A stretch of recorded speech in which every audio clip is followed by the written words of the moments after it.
హైందవులు ఎలాగైతే మంత్రోచ్చారణ చేస్తున్నారో వీళ్ళు కూడా యేసు ప్రభు ఫోటో పెట్టి దండ వేసి మంత్రోచ్చారణ చేస్తున్నారండి. చూసారు మీరు ఆ వీడియోలు? అసలు ఒకసారి వీడియోలు అందరూ అలాంటివి యూట్యూబ్ లో ఉంటాయి, చూడండి. అంటే క్రైస్తవ్యం కూడా ఈ రోజు వాళ్ళ హైందవ దేవాలయాల ముందు ధ్వజస్తంభం తెలుసు కదా హైందవులకి. ధ్వజస్తంభం ఎత్తైన ఒక ధ్వజస్తంభం, దానికి గంటలై ఉంటాయి. హైందవ దేవాలయాల మధ్య ఉంటాయండి, శివాలయాల దగ్గర అక్కడ ఉంటుంటాయి. మీరు నమ్మరండి, రీసెంట్ గా పోయిన నెలే నేను అప్పుడే దుబాయ్ నుంచి దిగాను, ఎయిర్పోర్ట్ నుంచి వస్తున్నాను.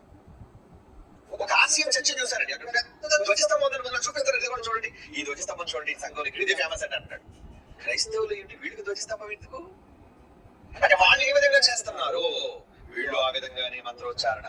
అలాగే ఈ మధ్య ఆడవాళ్ళు కొంతమంది అండి పసుపు దంచుతున్నారండి. పసుపు రాట కంటే అక్కడ అది సహజంగా హైందవుల సాంప్రదాయాల ప్రకారంగా వాళ్ళ పెళ్లిలో ఒక రాట పెడతారు, దానికి అందరూ ఆడవాళ్ళ అమ్మకాలందరూ కూర్చొని ఏదో మొత్తానికి పసుపు దంచే కార్యక్రమం ఏదో చేస్తారు. క్రైస్తవులు క్రీస్తు ప్రభు పాటలు పాడుతూ పసుపు దంచుతున్నారండి. ఏంటివన్నీ సంఘాల్లో? ఏంటివన్నీ? ఇవి కాదా బలి అనిపించిన వాటిని తినడం అంటే? ఎంతసేపు ప్రసాదాలు అక్కడికి వెళ్ళిపోతారేంటి?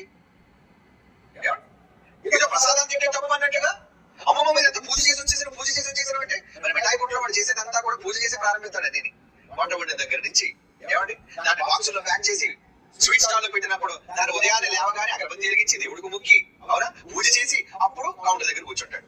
మరి పూజ చేసిన నువ్వెందుకు స్వీట్లు తింటున్నావు? ఏమంటే పూజ చేసిన మటన్ నువ్వెందుకు తెప్పించుకుంటున్నావు? పూజ చేసిన కోడిని ఎందుకు తెచ్చుకున్నావు? వాళ్ళు దేవతలకు పూజ చేసినవని అంటే ఏది అర్థం చేసుకోవాలో తెలియక, అందులో భావాన్ని తెలియక తప్పుతో పట్టిస్తున్నారు ఈరోజు అమాయకమైన క్రైస్తవ సమాజాన్ని. అలా వెతకట్రా దొరుకుతాయేమో. ఉన్నాయి, చాలా ఉన్నాయి సోషల్ మీడియాలో. చూడండి, ఆడవాళ్ళందరూ కూర్చొని క్రీస్తు ప్రభు మాటలు పాడుతూ అక్కడ దంచుతున్నారు, బస్సు దంచుతున్నారు.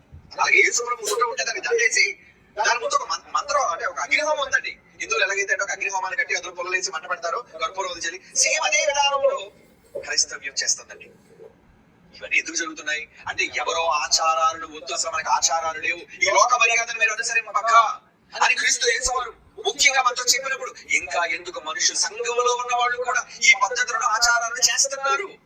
ఇది కదా విగ్రహములకు బలిగా అనిపించిన వాటిని తినటం.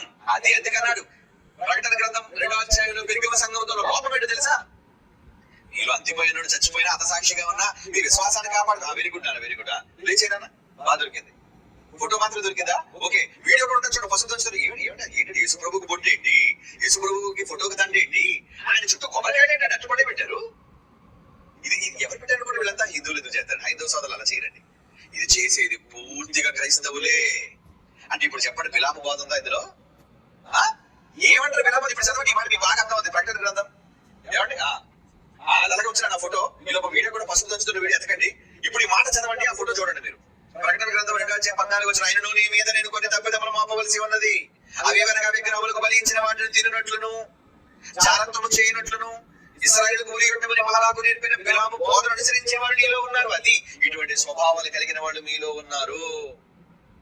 ఎవరు వాళ్ళు వెలిగిస్తే మీరు కూడా వెలిగిస్తున్నారు. సరే, వాళ్ళ ఆచారాలు అంటే హైందవుల ఆచారాలు ఎన్నో ఉంటాయి, మనకు అనవసరం. వాటి వాళ్ళు చేసుకునేవాడి వాళ్ళ ధర్మ ప్రకారమో వాళ్ళ గ్రంథాల ప్రకారమో వాళ్ళ పూర్వీకులు వాళ్ళు చెప్పిన విధానంలో వాళ్ళు చేసుకుంటారు. మీరు అలాగే చేయాలని ఎందుకు అనుకుంటున్నారు? ఇది సమంజసమేనా? చివరికి వాళ్ళ దేవాలయాల మీద ఎలాగైతే ఉదయాన్నే లేచి ఎవరి సూక్తులు వస్తుంటాయో సేమ్ అదే స్టైల్లో వీళ్ళు కూడా బైబిల్ సూక్తుల రూపంలో వండించి ఉదయాన్నే బోర్లు పెడుతున్నారండి. మరి ఈ మాత్రం దానికి హైందవులు అంటున్నారు క్రైస్తవులకు ఎందుకంటే వెళ్ళడం, ఇక్కడ ఉన్న ఆచారాలు కదా అక్కడ ఉన్నాయి, మరి ఎక్కడ ఉండిపోండి, మీరు ఎక్కడ మారవలసిన పని లేదు, క్రైస్తవులకు వెళ్ళవలసిన పని లేదు అంటే చూసారా వీళ్ళు విలాము బోధ, ఇటువంటి తప్పుడు ఆచారాలు. ఇంకేమంటో తెలుసా? క్రైస్తవులు తీసాను ఈ ఫోటో. ఇంకేమంటో తెలుసా అండి? ఏమంటే పెళ్ళండి మంచి రోజు ఏదో చూడండి, మంచి రోజా? క్రైస్తవులకు మంచి రోజు ఏంటి? నిజంగా క్రైస్తవులు కూడా హిందువులు పెళ్లి జరిగించుకుని హైందవ సోదరులు పెట్టుకోరు కదా ముహూర్తాలు, ఆ టైముల్లోనే వీళ్ళు కూడా పెళ్లి పెట్టుకున్నారండి. నాకు తెలిసి విషయాలు మీరు ఒప్పుకోకపోయింది ఇది నిజం. అంటే ఏంటి? మంచి ముహూర్తం అండి, మంచి సమయం ఏంటండి, మంచి రోజు ఏంటండి. లేవా? లేవనుకుంటారు మీరు? 100% క్రైస్తవ్యంలో ఉన్నాయి. రోజులు లెక్క పెడుతున్నారు, పూజలు చేస్తున్నారు, ధ్వజస్తంభాలు కడుతున్నారు, మాలను జపమాలను చేస్తున్నారు, రుద్రాక్షలు ధరిస్తున్నారు. ఏంటి ఇవన్నీ? ఇవి కాదా విగ్రహములకు బలి ఇచ్చిన వాటిని తిననట్లును? నువ్వు ఎంతసేపు విగ్రహానికి ఇచ్చిన ప్రసాదం ఇచ్చేసారు, అది ప్రసాదం కోసం చెబుతున్న మాట కాదురా నాయన. తప్పుగా మీరు దానికోసం డిస్కషన్లకు దిగారు. భావం అర్థం కావాలి. భావం ఏంటా? భావం ఎలాంటి స్వభావం ఆ రోజు ఇశ్రాయేలీయులు వచ్చారు. వాళ్ళు పడ్డారు, నమస్కరించారు, హత్తుకున్నారు, పూజించారు, వాళ్ళ జనాంగంతో కలిసిపోయారు. మరి ఈ రోజు మనం ఇళ్ళ మొక్కట్లేదు అనుకున్నారా? అసలు వాళ్ళ ఆచారాలు తెచ్చుకోవడం వాళ్ళ కాళ్ళ మీద పడినట్టు. వాళ్ళ వాళ్ళ సూక్తులు తెచ్చుకోవడం వాళ్ళ కాళ్ళ మీద పడినట్టు. చివరికి ఎలాగే తయారయ్యారంటే అది మొత్తం వాళ్ళ యొక్క గ్రంథాల్లో యేసుప్రభు, భగవద్గీతలో యేసుప్రభు, వేదాల్లో యేసుక్రీస్తు. అది కూడా చూడండి, పైన మరియమ్మ గారి ఫోటో, బాల యేసు, కిందన పెద్ద యేసు, మొత్తం అందరూ ఉన్నారు ఇందులో. ఏమంటే ఏంటంటే పూజలు ఎత్తుతున్నారు వీళ్ళు. చూసారా, హైందవ దేవుళ్ళు వాళ్ళ యొక్క పూజలు ఎలాగైతే హారతలు ఎత్తుంటారో దేవుళ్ళకి, వాళ్ళ విగ్రహాలకి, వీళ్ళు క్రైస్తవులై ఉండి వాళ్ళ క్రిస్టియన్స్. ఎవరంటే ఆర్సీఎం అని ఎవరు? Christians, Roman Catholics. క్రైస్తవులు అంటారు కదండి. ప్రపంచంలో ఎక్కువ క్రైస్తవులు వీళ్ళు ఉన్నారు సుమా, మర్చిపోకండి. మళ్ళా ప్రపంచంలో క్రైస్తవులు ఆర్సీఎం వాళ్ళు ఎక్కువ, తర్వాత ప్రొటెస్టెంట్లు.